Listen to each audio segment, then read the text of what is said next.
सबको मज़ा आ जाए, बनाने में भी कंफर्टेबल है, खाने में भी कंफर्टेबल है और पॉकेट फ्रेंडली भी है। और स्पेशल कोई काम नहीं करना पड़े उसके लिए, ये चीज़ लाओ वो चीज़ लाओ, घर में जो सोर्सेस अवेलेबल है उससे ही काम हो जाता है। कोई स्पेशल चीज़ लाने की भी उसके लिए ज़रूरत नहीं रहती। तो ये घर पे आप लोग ट्राई करना, बहुत ज़बरदस्त मज़ा आएगा। एक केला है और चाय का एक कप रखा है उन्होंने।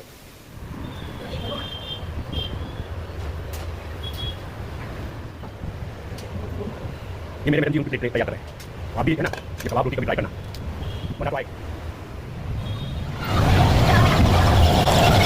मतलब इस तरह से बाने निकाल लेते हैं और चलाते रहते हैं, बस घुमाते रहते हैं। खमन में जो मिर्ची डालते हैं ना, वो मिर्ची थोड़ा बड़ा मिर्ची होता है और वो कम तीखा होता है।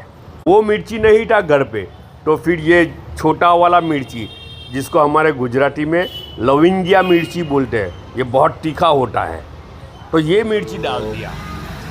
બેલોલે નિકામલા બધા સારા છે सब ठीक ठाक। ये आज ट्यूसडे है। मैं छोटा था ना तो क्या करते थे हम लोग, खट्टी इमली, फिर वो वेलाटी इमली गुजरात में मिलती है, बहुत होती है, फिर जामुन, फिर बेर, और उसके लिए खेतों में जंगल में बहुत जाते थे चुनने, और कभी तो किसी के बाड़े में भी कूद जाते थे। क्या करें, है ना।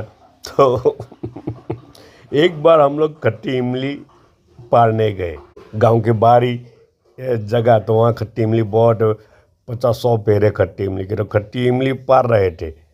तो मेरे एक फ्रेंड ने ऊपर ढेफा मारा, वो हम लोग ढेफा बोलते गुजराती में, पत्थर जी, पत्थर मारा इमली पारने के लिए, पत्थर से पारते थे इमली। तो अब वो पत्थर है ना ऊपर थोड़ा अटक गया, और मुझे मालूम नहीं कि वो पत्थर ऊपर अटका हुआ है। थोड़ी देर के बाद में नीचे एक इमली गिरी थी, वो लेने गया तो सीधा मेरे सर पे आके गिरा वो पत्थर, लेकिन थोड़ा गाबड़ा निकल गया था, बाकी और थोड़ा खून निकला था, और कुछ नहीं हुआ था। बरसों के बाद वो इमली आज फिर यहाँ आई है, आज फिर खाने को मिल रही है ना। बरसों के बाद खा रहा हूँ तो थोड़ा एक्साइटमेंट तो रहता है ना, इसका खट्टी इमली का एक्साइटमेंट तो सबको रहता है ना। मिर्ची और नमक के साथ बचपन में ही ऐसे ही खाया करते थे, घर लेके आते थे और मिर्ची नमक मिला के खाते थे।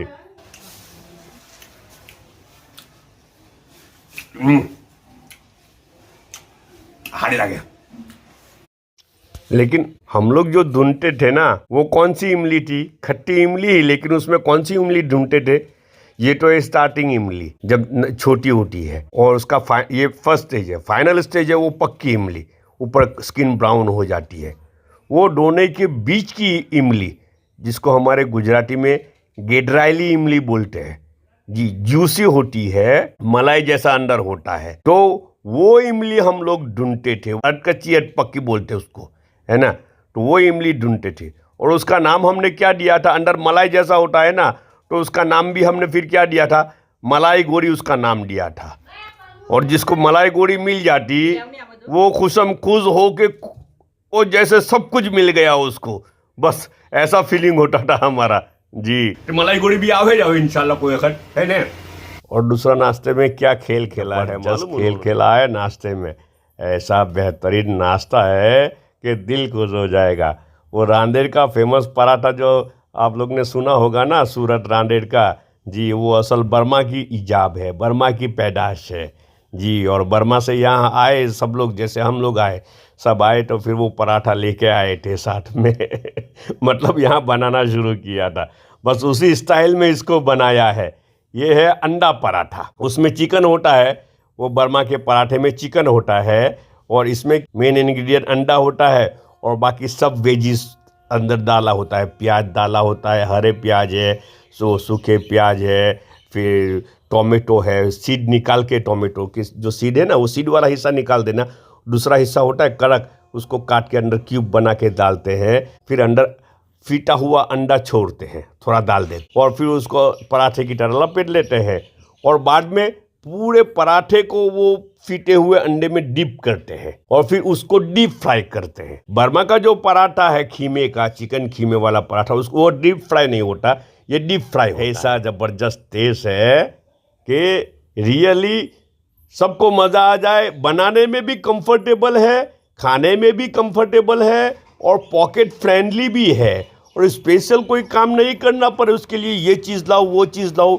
घर में जो सोर्सेस अवेलेबल है उससे ही काम हो जाता है। ये सब सोर्सेस घर में होते ही है ना, कोई स्पेशल चीज़ लाने की भी उसके लिए ज़रूरत नहीं रहती। तो ये घर पे आप लोग ट्राई करना, बहुत ज़बरदस्त मज़ा आएगा। एक केला है और चाय का 1 कप रखा है उन्होंने। ओके, सब अपना ख्याल रखना, फिर मिलेंगे।